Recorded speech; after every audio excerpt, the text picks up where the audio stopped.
Thank you for clicking Dr. Samurai channel.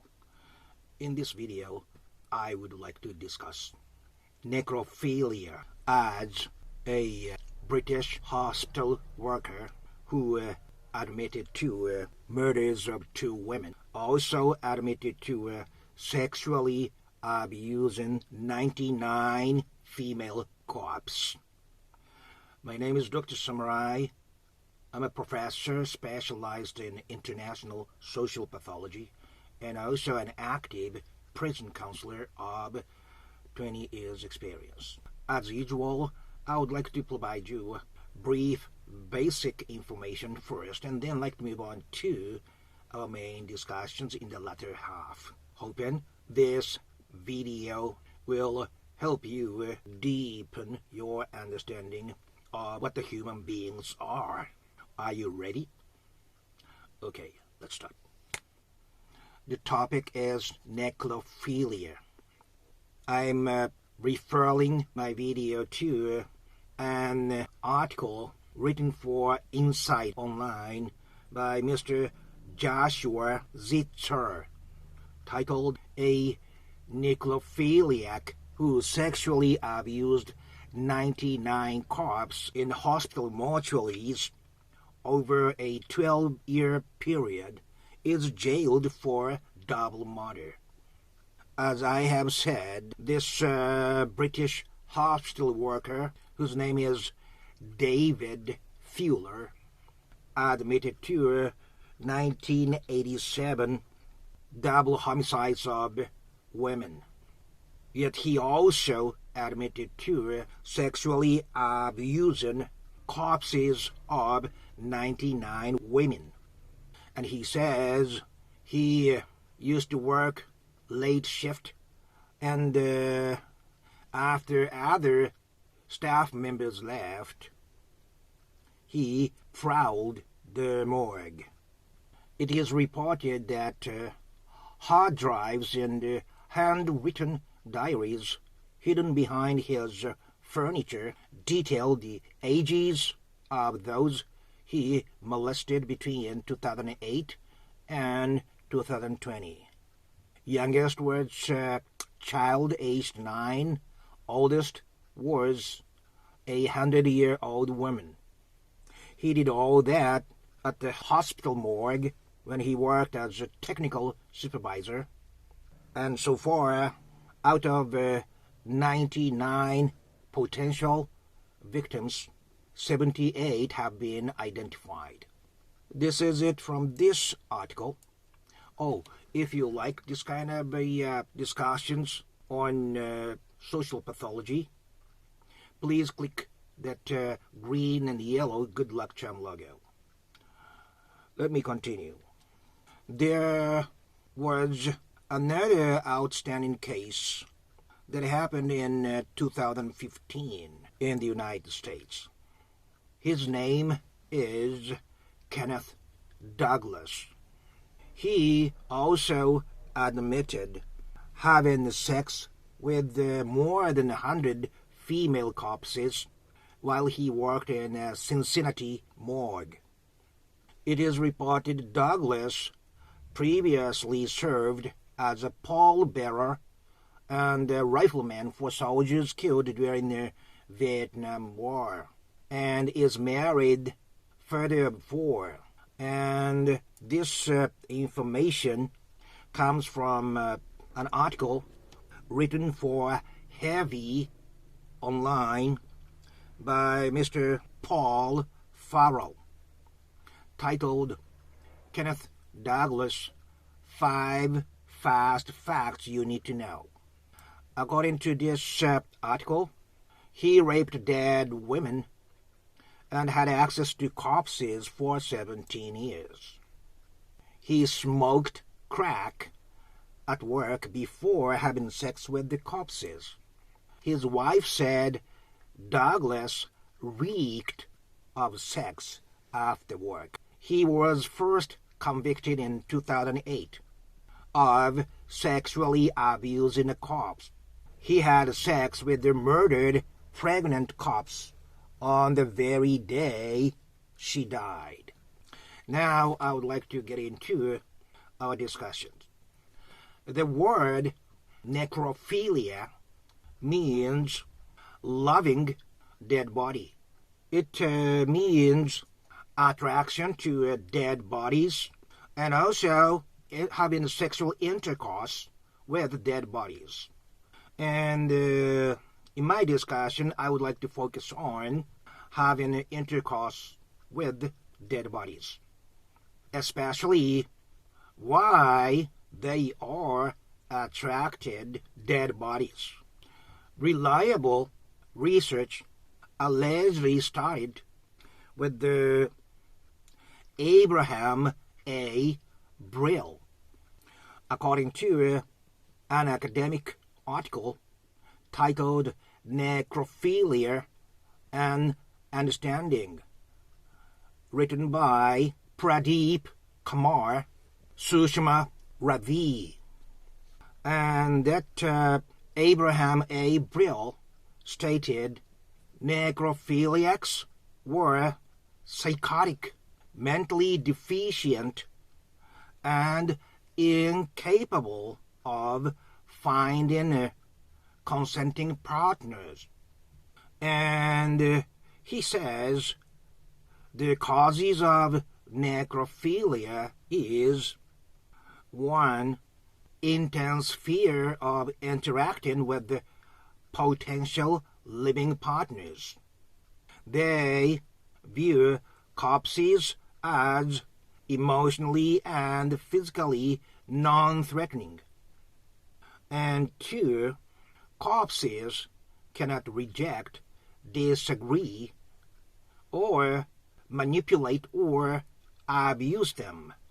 They can be in perfect control of those corpses. And 3, there are also necrophilia who suffer from a lack of sexual inhibition. They do not care about social boundaries and resort to such acts without remorse. And number 4, some necrophiliacs are under condition of psychopathy and unable to experience remorse or empathy. They sometimes commit murder to obtain corpses and mutilate or eat corpses after sexual intercourse. Abraham Brill also mentions some acts of necrophilia happens when their loved one has deceased. They are in extreme denial of their death and cannot get out of their romantic obsession. So they keep their relationship even after their loved one dies. These are the pretty much basic information I prepared. That said, major cause of necrophiliac acts, based upon the information I provided, are for some reason they cannot find a consenting partner due to intense fear of interacting living partners, or paranoid of rejection, disagreement, or manipulation or abuse from the female partners. Let's think about highly typical cases of necrophiliac acts. Jeffrey Dahmer, Gary Ridgway, Dennis Nielsen, and Ed Kemper. There are others too, but these 4 are well known for their necrophiliac act. What do you think is common who committed necrophiliac acts? Jeffrey Dahmer once said because of the acute disputes and argument between his parents, he thought never to get married. Dennis Nielsen's mother allegedly was, with aggressive temper, neglected him, but when others tried to take care of him, he didn't like it. She was highly controlling, and there was an episode that when Dennis was crying at his grandpa's deathbed, she forcefully pat him away with his grandpa's body while he was still crying.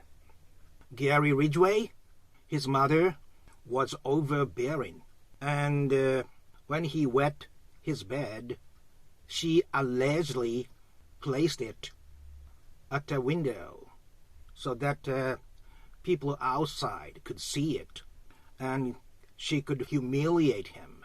Gary allegedly went back to victims' bodies and had sexual intercourses with them until deformation of the corpses made them difficult for him to have sexual intercourse.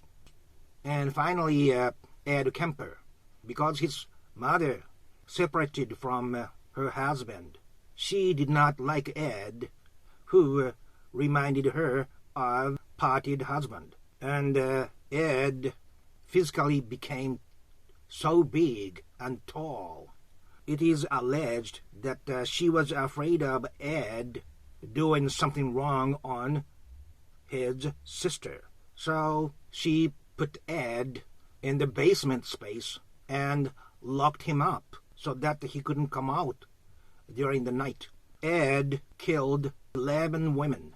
His famous saying was, "When I saw beautiful co-ed, part of me start to think what it is going to be if I can make friends with them. But part of me is thinking how she will look after I decapitate her and put her head at the tip of the stick."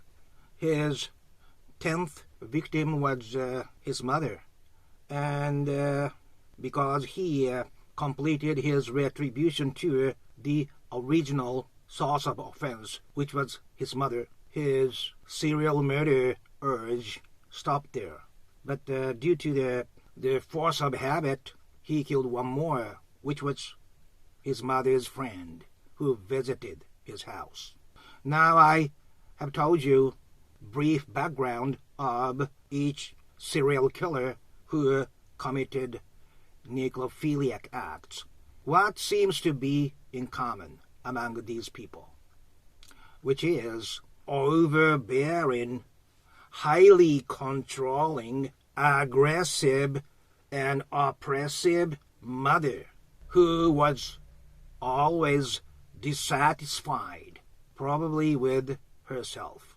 Raised by such female with their extremely strong egos, they must have been scared and detested of those women who have this strong inner ego, which very often caused them to attack these serial killers when they were little boy.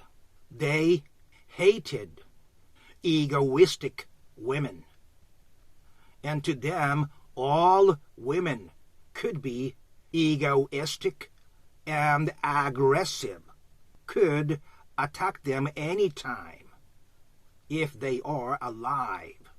So they felt comfortable with the dead bodies rather than with the living human beings. They hated living beings which could attack them anytime. So their sexual urge merged with the preference for quiet and obedient dead corpse. And as I have been telling you, sexual urge, anger, and hunger all stays right next to each other at the amygdala. So once sexual urge is activated, that came with the preference for dead bodies. One other thing is, though, although there are many other minor categories of necrophilia, one other type which seems to be relatively more popular is the one who has been blocked from doing sexual acts for long years. They wanted to have sexual intercourses with the opposite sex, usually. They couldn't put it into practice, probably due to psychological control by mother, as in Ed Gein's case, who imprinted that all women are evils, dirty, with many diseases. So he did have sexual urge, but he repressed it inside. And those repressed human urges could come out when most unexpected. Such person with the abnormally high sexual urge repressed inside could get excited even at dead female bodies, similar to those who do bestiality when no women were available. Having said all this, today's value is, in my interpretation, major type of necrophilia is produced by their mother with their extremely aggressive ego, which agonized them growing up, and they now have human phobia. So the only way they can satisfy sexual intercourse with dead corpse. As I have been telling you, there's no action, there's no reaction. Necrophilia, although it was one of the highest taboos in human society, is also caused by the wrong parenting. I would like you to know that. And one more information. When these subjects with the human phobia manage to have opportunity to have sexual intercourse, they get to be impotent. And this is why at some serial murder sites there's no sexual intercourse other than mutilation of the bodies. They cannot have sexual intercourse with women anymore. So stabbing and cutting and prickling foreign objects into their bodies, into the victim's sexual organ or other body area, can become proxy to their sexual acts. That I would like to tell you. Well, this is all for today. Although this is a highly unusual topic, I hope you get some understanding that it originates in their distorted childhood backgrounds. This is it. Thank you very much for watching up until the end. If you like this kind of deep discussions, please click that red Dr. Samuel logo. And up until next time, please have a peaceful days. On this same small planet Earth, during this miraculously same period of short time. Okay, bye-bye now.